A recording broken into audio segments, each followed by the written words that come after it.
60वीं पुण्यतिथि है। मैं समझता हूं कि बाबा साहब अम्बेडकर भारत के सबसे बड़े सपूत थे। उन्होंने देश का संविधान बनाया। दुनिया का सबसे बेहतरीन संविधान बाबा साहब अम्बेडकर ने हमारे देश को दिया। पूरा जीवन वो दलितों के लिए, शोषितों के लिए लड़ते रहे, संघर्ष करते रहे। और अगर मैं कहूं कि शायद आज तक के भारत के सबसे पढ़े लिखे नागरिक थे, तो मुझे लगता है ये अतिशयोक्ति नहीं होगी। मैं नहीं जानता कोई और भारतीय जिसने इतनी पढ़ाई की हो। आपको शायद पता नहीं होगा कि उन्होंने 64 विषयों में 64 सब्जेक्ट्स में मास्टर्स डिग्री हासिल की थी। एक मास्टर्स डिग्री लेने में नानी याद आ जाती है, एक एमए करने में, एमएससी करने में नानी याद आ जाती है। उन्होंने 64 सब्जेक्ट्स के अंदर मास्टर्स डिग्री हासिल की थी। उन्होंने 2 डॉक्टरेट डिग्री ली थी, 2, एक अमेरिका से और एक इंग्लैंड से।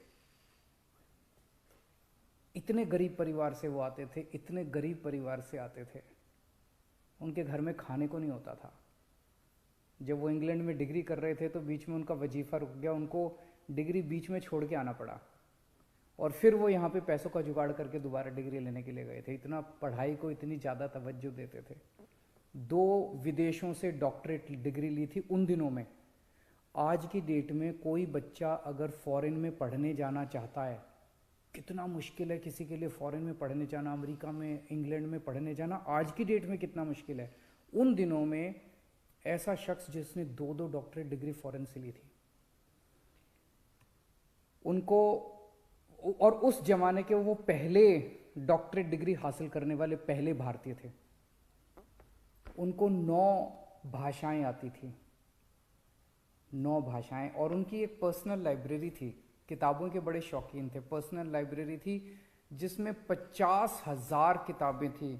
उनकी लाइब्रेरी का नाम था राजगीर। और कहते हैं कि दुनिया की सबसे बड़ी लाइब्रेरी उनकी पर्सनल लाइब्रेरी थी।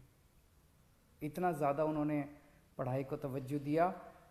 आज वो हमारे बीच में नहीं है, लेकिन भारत नहीं, पूरी दुनिया उनकी कितनी कद्र करती है ये आप इस बात से सोच लीजिए कि लंदन के म्यूजियम में आज कार्ल मार्क्स के बगल में उनकी प्रतिमा लगी हुई है।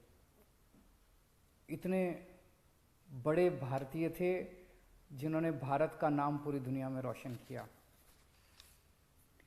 हम 75वां साल मना रहे हैं आज़ादी का, 75th ईयर ऑफ इंडिपेंडेंस। और इस मौके पे मैं एक बहुत बड़ा ऐलान करने जा रहा हूँ कि बाबा साहब अम्बेडकर के जीवन को बच्चे बच्चे तक पहुँचाने के लिए दिल्ली सरकार उनके जीवन पे एक बहुत भव्य नाटक तैयार कर रही है, बहुत बड़े स्केल के ऊपर।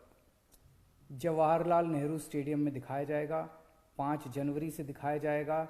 उनके पूरे जीवन के ऊपर होगा, उनके विचारों के ऊपर होगा। इसमें नामचीन लोग इसके साथ जुड़े हुए हैं, इसके डायरेक्शन में, इसके आर्ट डायरेक्शन में, इसके क्रिएटिव में। 100 फुट बड़ा स्टेज बनाया गया है। बहुत ही भव्य नाटक बाबा साहब अम्बेडकर के जीवन पे बनाया जा रहा है। 5 जनवरी को इसकी ये शुरू होगा और 50 शोज इसके कराए जाएंगे। जनता के लिए फ्री होगा, कोई भी आके देख सकता है। अंतर्राष्ट्रीय स्तर का इसका प्रोडक्शन है और शायद भारत देश में पहली कोई सरकार है जो बाबा साहब अम्बेडकर के जीवन को बच्चे बच्चे तक पहुंचाने के लिए इस किस्म का प्रयास कर रही है। बाबा साहब अम्बेडकर का एक सपना था, जो जैसे वो बहुत पढ़े लिखे थे और उनको पढ़ाई की कीमत पता थी।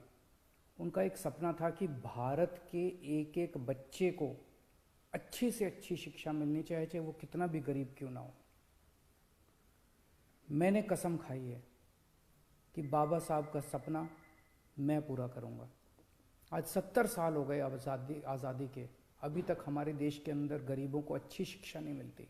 मैंने कसम खाई है, बाबा तेरा सपना अधूरा, केजरीवाल करेगा पूरा। ओमिक्रॉन देश में एंटर कर चुका है। कई जगह से खबर आ रही है कि यहाँ भी ओमिक्रॉन के पेशेंट पाए गए, वहाँ भी पाए गए, दिल्ली के अंदर भी पेशेंट पाए गए।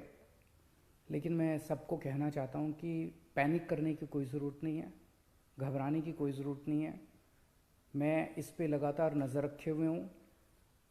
मैंने जो पिछले हफ्ते भी रिव्यू मीटिंग ली थी। हर चीज़ की जो ऑक्सीजन है, बेड्स हैं, दवाइयाँ हैं, इक्विपमेंट है, जिस भी चीज़ की ज़रूरत है उन सारी चीज़ों को हम पर्याप्त मात्रा में अवेलेबल कराएंगे।